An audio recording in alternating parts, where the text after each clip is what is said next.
बिस्मिल्लाहिर्रहमानिर्रहीम। अस्सलाम वालेकुम वरहमतुल्लाहि वबरकातुहू। आप देख रहे हैं लॉयड्स टीवी और मैं हूं असलम परवेज। नाज़रीन, अगर अभी तक आपने हमारे चैनल को सब्सक्राइब नहीं किया है तो सब्सक्राइब कर लीजिए ताकि आइंदा आने वाली वीडियोस भी आप तक बर वक्त मिलती रहे। ख़वातीन व हज़रात, हमारे जिस्म बुनियादी तौर पर दो चीजों पर कायम है, जिसमें एक है जिस्म जो मादी चीजों से बनी है, एक है रूह जो बिइज़्न अल्लाह है, यह आसमान से आई है। ख़वातीन व हज़रात, रूह और जिस्म दोनों को मजबूत रखने का क्या तरीका है? जिस तरह हम जिस्म को मजबूत रखने के लिए खाना पीना खाते हैं, रात को सोते हैं, दिन में आराम भी कर लेते हैं, हम बेशुमार फन करते हैं, खेलते कूदते हैं, एक्सरसाइज करते हैं, जिम जाते हैं ताकि हमारा जिस्म मजबूत हो। और जिस्म मजबूत होगा तो हम बीमारियों से भी बचेंगे। जिस्म मजबूत होगा तो जिस्म की कमजोरी से हम बचेंगे, क्योंकि मजबूत जिस्म में बीमारी नहीं आती। उसी तरह हमें जरूरत है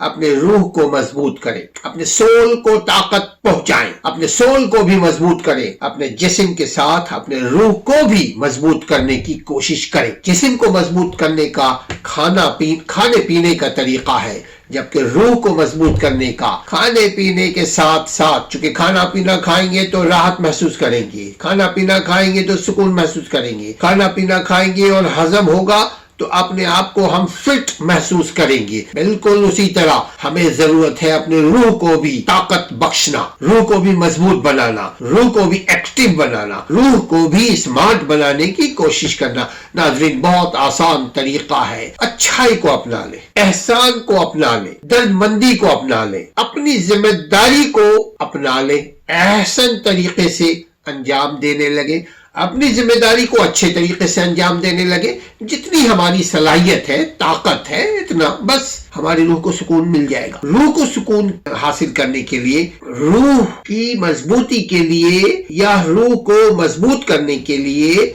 जो बेहतरीन तरीका है वो ये है, अपने जिंदगी में शिर्क को ना आने दें, यानी तौहीद पर जिंदगी गुजारे। आप और हम सब जानते हैं शिर्क का मतलब ही यही है, अल्लाह की जात में किसी को शरीक करना, अल्लाह की इस्मा व सिफात में, अल्लाह की बात में हमने किसी को शरीक करना। अल्लाह ने हमें पैदा किया है, किसी से पूछकर नहीं पैदा किया है। क्या आपसे हमसे पूछकर अल्लाह ने हमें दुनिया में भेजा है? नहीं। मगर दुनिया में आने के बाद हमारी कुछ जिम्मेदारी अल्लाह ने दे दिया है, वो भी 7 साल तक नहीं। उसके बाद जो ही हम बुलुगत के उम्र पे पहुंचते हैं, हमारी जिम्मेदारी आहिस्ता आहिस्ता शुरू हो जाती है, जिसमें अव्वल जिम्मेदारी ये है कि हम अपने जिंदगी से शिर्क को निकाल दें। शिर्क ये भी है किसी से दुआ मांगना, अल्लाह के अलावा किसी और से दुआ मांगना। असबाब के साथ अगर कोई अमल होता है वो शिर्क नहीं है, लेकिन असबाब के अलावा, जैसे कोई शख्स हमारे सामने है, जिंदा है, हाजिर है, नाजिर है, कादिर है, हम उससे मांगते हैं भाई हमें पानी दे दो।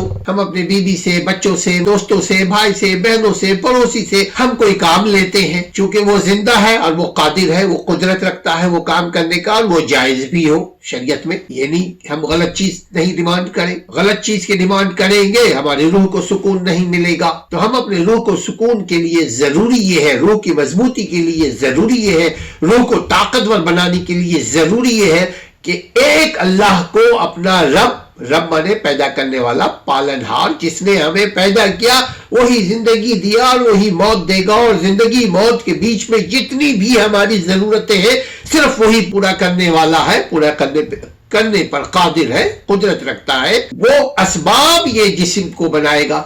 ऐसा नहीं कि अल्लाह ताला खुद उतर के आ जाएगा नीचे, नहीं नहीं नहीं नहीं, वो असबाब इस जिस्म को बनाएगा। लिहाजा हम अपने जिस्म को भी मजबूत रखें, अपने रूह को भी मजबूत रखने के लिए इन शराइत को हम अपने अंदर पेवस्त कर लें, इन उसूल को अपना लें कि जिंदगी में शिर्क ना हो। उसके बाद नाज़रीन, यकीनन हमें इबादत करने की जरूरत है, अपने अपने वक्त पे इबादत है। नमाज का वक्त होगा तो नमाज पढ़ेंगे, लेकिन झूठ एक ऐसा फेल है, एक ऐसा अमल है, हम झूठ से बचें। झूठ इंसान को इंसान की नजर से गिरा देती है, झूठ इंसान को अपनी नजर से गिरा दे। हम झूठ से बचें, ہم چگلی سے، غیبت سے، بیک بائٹنگ سے، کسی کے پیچھے اس کی بات کرنے سے، اپنی گفتگو میں کسی اور کا ذکر کرنے سے، ذکر خیر کریں، اچھی گفتگو کریں، اچھی بات کریں۔ ہم کسی کی جب برائی کریں تو اس کی اچھائی کو لے کر کے پہلے آ جائیں تاکہ برائی خود بخود ختم ہو جائے گی انشاءاللہ تعالی۔ ہم کبر سے بچیں، تکبر سے بچیں، یہ بھی بہت بڑی بیماری ہے، ہماری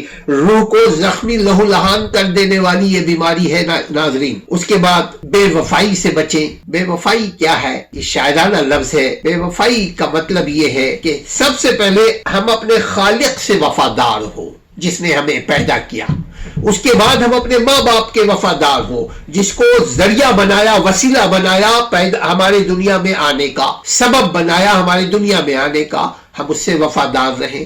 پھر بھائی بہنوں سے وفادار رہیں، ہم رشتہ داروں سے، محلے داروں سے، دوستوں سے وفادار رہیں۔ وفادار ہونے کا بہت آسان طریقہ ہے۔ جب ہم جھوٹ نہیں بولیں گے تو ہم شیخی نہیں بگاڑیں گے، جب جھوٹ نہیں بولیں گے تو ضرورت سے زیادہ فضول باتیں نہیں کریں گے، ہم جو جس سے جو بات کریں، جو وعدہ کریں گے وہ پورا کریں گے، اور جو کچھ ہم کر سکتے ہیں وہی بات کریں گے۔ اگلے کو برا لگے تو اس کا مطلب یہ ہے کہ ہمارے اخلاق میں کمی ہے، ہمارے انداز میں خامی ہے، ہماری گفتگو میں جہالت ہے، تبھی اس کو برا لگا۔ تو ہم کسی کے برائی، کسی کا دل بھی نہ دکھائیں، کوشش کریں اپنے زندگی میں سے لالچ کو ختم کر دیں۔ یہ لالچ انسان کو برباد کر دیتی ہے، انسان کے جسم کو بھی، انسان کے روح کو بھی۔ لالچ، حرص، اور دوسروں کو دیکھ کر حسد، دوسروں کو دیکھ کر بغض، دوسروں کی ترقی کو دیکھ کر کے ہمارے دل میں جلن، حسد، دھواں نکلنے لگا۔ ان چیزوں سے بچیں، یہ برائی ہمارے روح کو زخمی کر دیتی ہے۔ شہوت سے بچیں، آنکھوں سے برائی، کان سے گانے بجانے کی آواز، ہم گانوں کی آواز سن رہے ہیں۔ بہت سارے دوست احباب یہ کہتے ہیں کہ گانا بجانا روح کی غذا ہے، اور ہم یہ کہتے ہیں گانا بجانا شیطان کی روح کی غذا ہے۔ انسان کی روح کی غذا تو اچھائی ہے، اچھا عمل ہے، اچھی باتیں ہیں، اچھی بات بولیں، اچھی چیزیں سنیں، اچھی بات سوچیں، اچھا عمل کریں۔ ہماری زندگی، ہمارا جسم، ہمارا روح دونوں کو توانائی ملے گی انشاءاللہ تعالی۔ خواتین و حضرات، نافرمانی سے بھی بچیں۔ نافرمانی بہت خطرناک سماجی بیماری ہے، نافرمانی بہت خطرناک روحانی بیماری ہے۔ نافرمانی، اللہ کی نافرمانی سے ہم بچیں، بندوں کی نافرمانی سے بچیں، اپنے رشتوں کی نافرمانی سے بچیں، محبت کرنے والوں کی نافرمانی سے بچیں۔ نافرمانی انسان کو بدتمیز بنا دیتا ہے، تو بدتمیزی سے بچیں، نافرمانی سے بچیں۔ ہم جب اس قسم کی سماجی خوبیاں ہمارے اندر پیدا ہو جائیں گی، ہمارا جسم بھی مضبوط ہوگا، ہمارا روح بھی مضبوط ہوگا۔ دونوں کا جوڑ جب صحیح ہو تو انسان تر و تازہ، توانا رہتا ہے۔ ہم امید کرتے ہیں کہ ہم اپنی بات کو آگے تک پہنچانے میں کامیاب ہو گئے ہیں انشاءاللہ تعالی۔ اللہ تعالیٰ جو کچھ ہم نے کہا اس کو ہمارے لیے صدقہ جاریہ کا سبب بنا۔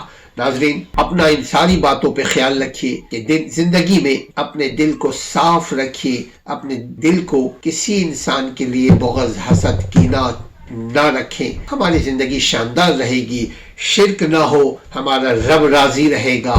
اللہ کے ساتھ کسی کو شریک نہ کرے، خواہ کوئی زندہ ہو یا مردہ، مگر شریک پھر وہی بتاؤں۔ اس علم کو حاصل کرنے کی ضرورت ہے ناظرین۔ یہ چھوٹی سی بیماری نہیں ہے شرک۔ شرک وہ بیماری ہے کہ ہمارے جتنے بھی اچھے اعمال ہیں یہ سب کو تباہ و برباد کر دیتی ہے۔ لہذا شرک سے بچے اور سماجی خوبیاں اپنے اندر پیدا کریں۔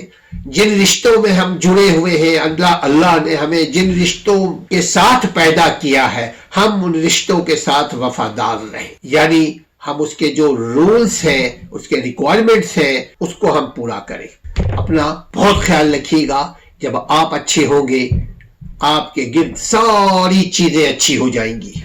یہ نظام فطرت ہے، یہ نظام رب ہے، یہ نظام دنیا بھی ہے۔ ایک آدمی جیسا رہتا ہے اللہ اس کے گرد ویسے ہی لوگوں کو بھیج دیتا ہے۔ ہم اچھی چیزوں کو اپنائیں، اچھے لوگ ہمارے گرد آ جائیں گے۔